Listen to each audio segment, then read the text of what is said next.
Sizga yoki yaqinlaringizga yurak operatsiyasi tavsiya etildi. Siz jarroh tanlashda yoki klinika tanlashda ikkilanyapsiz. Men sizga top 5 maslahatni bermoqchiman. Assalomu alaykum barchaga. Men oliy toifali yurak jarrohi, tibbiyot fanlari nomzodi Ilhom Oybek Erkinovich. Yurak jarrohi tanlashda yoki klinika tanlashda birinchi navbatda tajribaga ahamiyat berish kerak. Masalan, siz borgan klinika necha yillik tajribaga yoki jarrohning tajribasi juda katta ahamiyatga ega. Respublika ixtisoslashtirilgan markazlari suvsiz yuqori tajribaga ega markaz hisoblanadi va uning tarkibida yuqori malakali xirurglar ishlaydi. Xususiy klinikalar tanlayotganda bo'lsa, masalan, har bir xususiy klinikaning o'z tajribasi va yuqori malakali xirurglari bo'lishi mumkin. Shunda adashish kerak emas.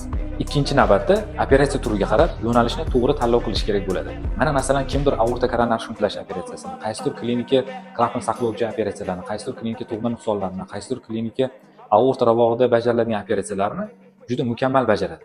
Yurak operatsiyalari uchun siz tanlagan markazni yoki klinikani jamoasi juda katta ahamiyatga ega. Mana masalan, operatsiya bajarilayotganda anesteziolog, reanimatolog, kardiolog va ularning fikrlari va tajribalari juda katta ahamiyatga ega. Operatsiyaning natijasi yuqori chiqishida birgina xirurgning tajribasi yetarli hisoblanmaydi. To'rtinchidan, klinikaning imkoniyatlarini hisobga olish kerak bo'ladi. Masalan, klinika yuqori oxirgi avlod texnika va texnologiyalar bilan ta'minlangan bo'lishi kerak.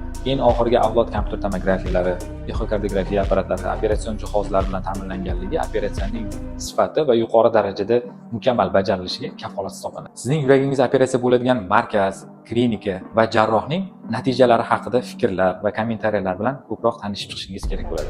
Aziz yurtdoshlar, bizning markazimiz sizga yuqori malakali va tajribali xizmatlarni taklif etadi. Barchangizga sog'lik, salomatlik va oilaviy farovonlik tilayman.